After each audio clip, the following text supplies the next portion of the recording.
No, I said firmly, shutting my laptop with a click. The word felt sharper than any insult, cutting deeper than all the rejections I'd carried before. My name is Bertha Carter, 29 years old, and that family dinner in Austin will never leave me. That evening, they dismissed my dream as nothing more than a reckless risk. 3 months later, they poured $725,000 into Vanessa's fantasy instead. She lost every penny. The shiny BMW disappeared along with the cash, and my parents sank into debt. Now they've returned, asking me to sell my condo to rescue them. I only have one answer. I am not their fallback plan. Before I go on, tell me, have you ever been invisible inside your own family? Comment below and let me know where you're listening from. I grew up in Austin, Texas, in a red brick house that looked picture perfect from the outside. Neighbors thought we were the model family. 2 daughters, financial comfort, stability. But I knew the truth behind closed doors. From the very beginning, I was the one who worked hard. I brought home straight A's, stacks of certificates, and endless praise from teachers. At home, my achievements met silence. I still remember holding out a report card with trembling hands, all A's lined neatly across the page. All A's, Dad, I said, searching for pride in his eyes. He barely looked up. That's what you're supposed to do, Bertha. But when Vanessa twirled in her tutu, the whole house erupted. Look at our star, my mother cried, clapping like she was in a theater. Cameras flashed, their pride filling the room, and I stood in the corner, already fading from the frame. At 16, I worked up the courage to ask my father for something simple. Dad, can I have a car? Just a used one for school. He lowered his newspaper and said, too expensive. You'll manage without it. Weeks later, balloons crowded our backyard. Happy birthday, Vanessa, they shouted as a brand new car gleamed beneath the lights. Guests cheered while I stood at the edge, unseen. Once I begged for $500 to attend a coding camp. My mother's answer was instant, waste of money. Not long after, she was practically glowing with excitement. Vanessa's going to New York for a workshop, $12,000, but worth every cent.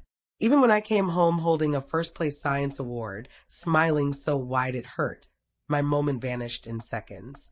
That's nice, my mother murmured, already fussing over Vanessa's costume.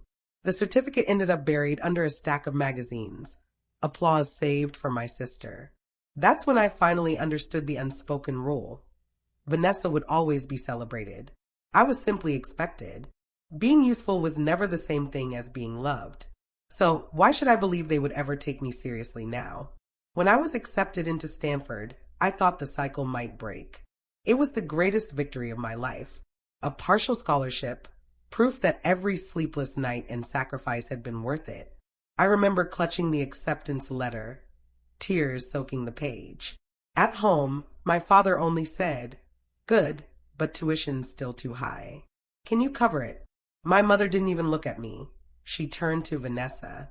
Sweetheart, how's rehearsal going? My joy stayed mine alone. Stanford was everything I dreamed of and everything I feared. The cost of living in Palo Alto crushed me. Even with scholarship money, I barely scraped by.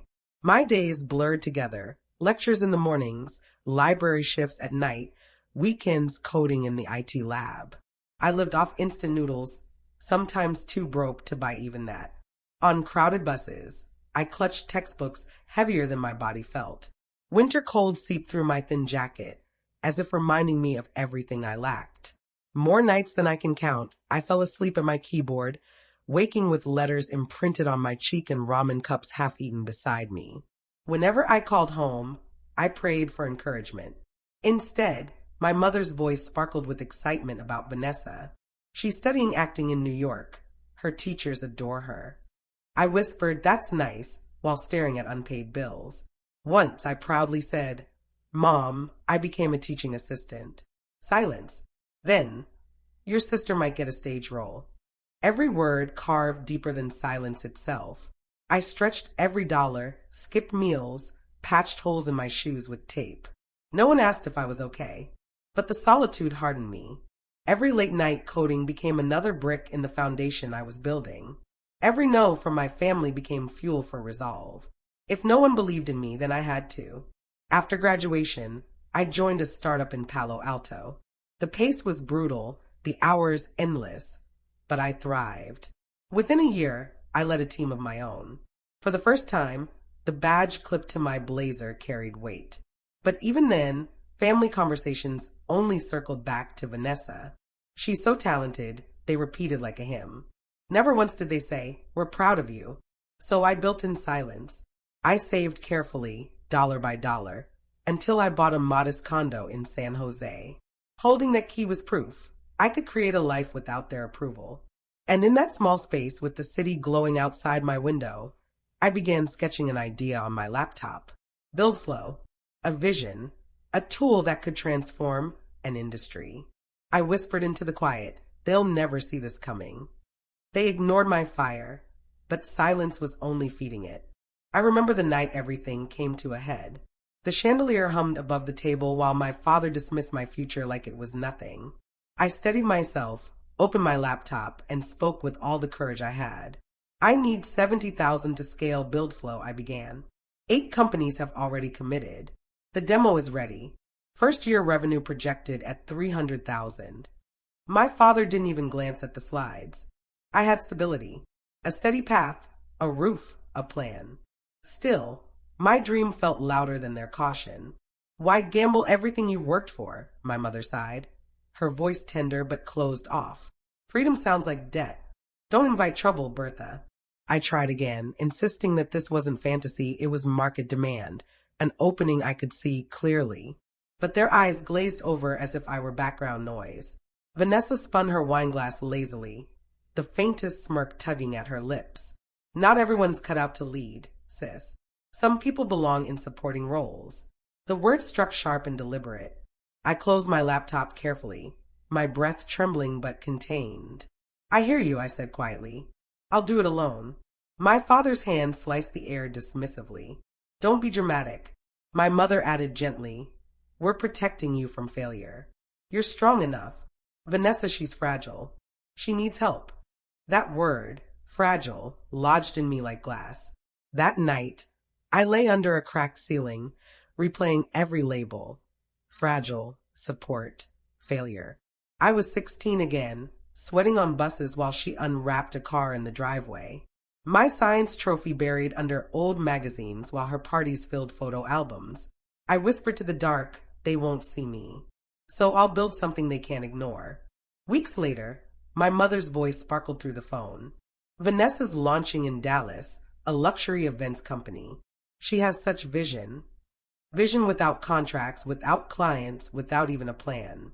Yet somehow, within days, a $725,000 loan appeared. A BMW in the driveway, designer suits, champagne in glossy offices. I dialed my father. My voice was steady but low. "You refused me 70,000 when I had contracts ready, but now you borrow 725 for branding." He sighed heavily. "Don't compare apples. Your sister needs belief. You'll manage."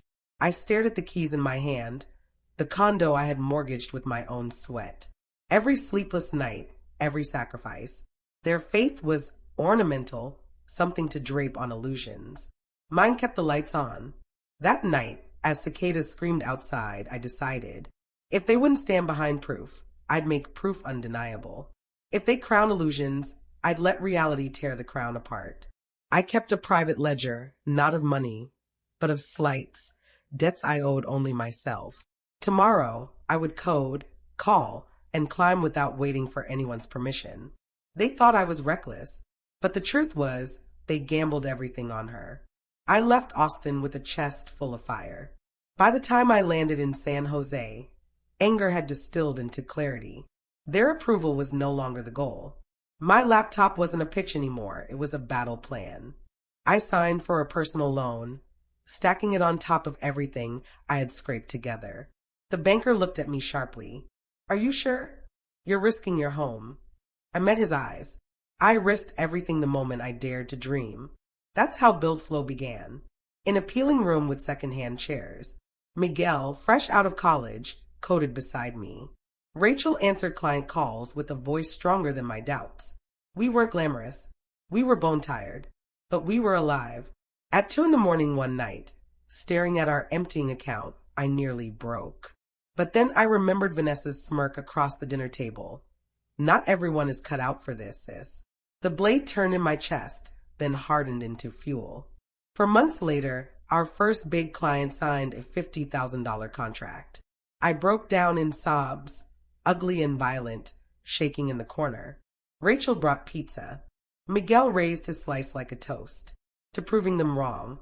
Word spread. One contract became 5. 5 became 30. Within 2 years, BuildFlow cleared over $500,000 in revenue. Construction crews across California logged in every morning to a tool born from my rejection. Meanwhile, whispers trickled in from Austin. Vanessa's empire was collapsing. The BMW repossessed. The luxury office shuttered. My parents gasping under the weight of loan payments. Then one night, my phone lit up. My father's voice cracked. The house, the bank is coming. We need 100,000. My mother's voice broke through tears. Please, Bertha. You're successful now. Help us. Sell the condo if you must. The condo. The one I nearly lost to build all of this. I gripped the phone so hard it hurt. But my answer was clear. No, I said flatly. Not this time. The silence on the other end told me everything. I wasn't their desperate daughter anymore. I was the one with power now. Their collapse wasn't my burden. Their lessons were mine to repeat. 6 months passed after I shut that door. For the first time in my life, the quiet felt like freedom. No more guilt-ridden calls. No late-night demands. My days belonged to me alone. BuildFlow flourished, expanding across California. The office hummed with energy. My team thrived. Every milestone confirmed what I already knew. I had built this life, brick by brick, without their blessing. At home, I allowed myself small luxuries, coffee in the garden, evenings with books, mornings tending roses. Survival had ruled me for years. Now I could finally breathe. Strangers reached out sometimes after hearing my story. They told me it gave them hope, a reminder that rejection isn't the end. I told them healing is slow, but it always moves forward. The ghost of Austin still flickered sometimes, the favoritism, the imbalance, the hunger for approval that never came. Those wounds shaped me, but they no longer defined me. I wasn't their overlooked daughter anymore. I was Bertha Carter, and I understood something at last. Family isn't always who shares your blood. Sometimes it's the people who see you, value you, and stand with you through storms. So I chose boundaries over guilt, peace over chaos, self-respect over sacrifice. And in that choice, I found freedom. If you've carried scars like mine, know this, you are not alone. Speak your story. Drag it into daylight. Let courage turn pain into a blueprint for tomorrow. I built my own life, and I will never apologize for it.